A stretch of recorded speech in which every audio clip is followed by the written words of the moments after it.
sebuah patung emas yang tingginya 60 hasta dan lebarnya 6 hasta yang didirikannya di dataran Dura di wilayah Babel.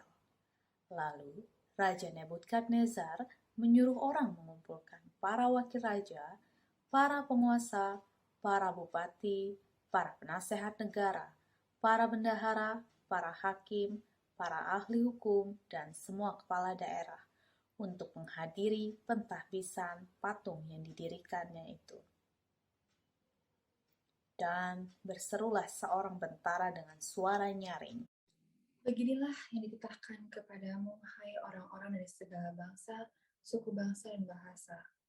Demi kamu mendengar bunyi sangkakala, kecapi, seruling, rebab, gambus, serdam, dan berbagai jenis bunyi-bunyian, maka haruslah kamu menyembah pada patung yang telah didirikan oleh Raja Nebukadnezar itu. Siapa yang tidak sujud menyembah akan dicampakkannya seketika ke dalam perapian yang menyala-nyala. Pada waktu itu juga tampillah beberapa orang Kasdi menuduh orang Yahudi. Ya Raja, kekalah hidup tuanku.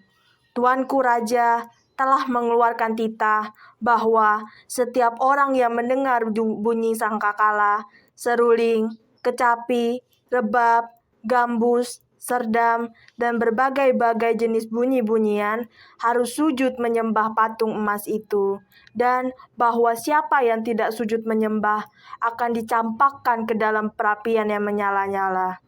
Ada beberapa orang Yahudi ya Raja, yang kepada mereka telah tuanku berikan pemerintahan atas wilayah Babel, yakni Sadrak, Mesak, dan Abednego.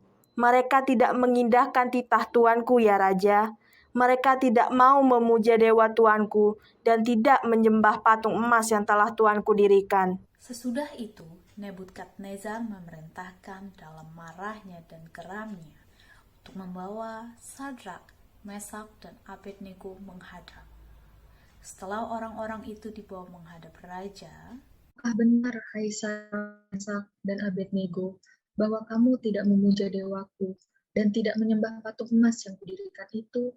Sekarang, jika kamu bersedia, demi kamu mendengar bunyi sangkakala, seruling, kecapi, rebab, gambus, serdam, dan berbagai jenis bunyi-bunyian, sujudlah menyembah patung yang kubuat itu. Tetapi, jika kamu tidak menyembah, kamu akan dicampakkan seketika itu juga ke dalam perapian yang menyala-nyala. Dan dewa manakah yang dapat melepaskan kamu dari dalam tanganku? Tidak ada gunanya kami memberi jawab pada Tuanku dalam hal ini.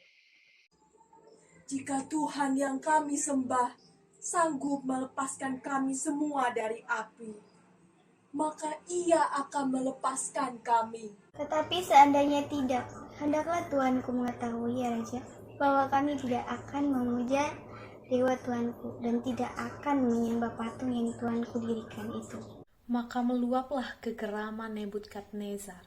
Air mukanya berubah terhadap Sadrak, Mesak, dan Abednego. Lalu diperintahkannya supaya perapian itu dibuat 7 kali lebih panas dari yang biasanya. Dipanaskanlah perapian itu dengan luar biasa, sehingga nyala api itu membakar mati orang-orang yang mengangkat mereka. Tetapi ketiga orang itu, yakni Sadrak, Mesak, Abednego, jatuh ke dalam perapian yang menyala-nyala itu dengan terikat. Bukankah 3 orang yang telah kita campakkan dengan terikat ke dalam api itu? Benar ya Raja. Tetapi ada 4 orang kulihat berjalan-jalan dengan bebas di tengah-tengah api itu. Mereka tidak terluka, dan yang keempat itu rupanya seperti anak dewa. Sadrak, Mesak, Abednego, hamba-hamba Allah yang maha tinggi, keluarlah dan datanglah kemari. Dan para wakil raja, para penguasa, para bupati, dan para menteri raja datang berkumpul. Mereka melihat bahwa tubuh orang-orang ini tidak mempan oleh api itu, bahwa rambut di kepala mereka tidak hangus, jubah mereka tidak berubah apa-apa, bahkan bau kebakaran pun tidak ada pada mereka. Pujilah Allahnya Sadrak, Mesak, dan Abednego. Ia telah mengutus malaikatnya dan melepaskan hamba-hambanya yang telah menaruh percaya kepadanya dan melanggar titah raja yang menyerahkan tubuh mereka, karena mereka tidak mau memuja dan menyembah Allah manapun kecuali Allah mereka.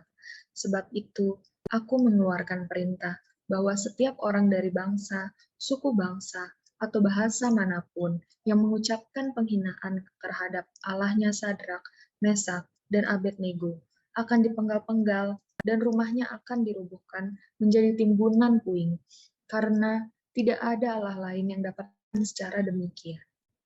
Lalu raja memberikan kedudukan tinggi kepada Sadrak, Mesak, dan Abednego di wilayah Babel.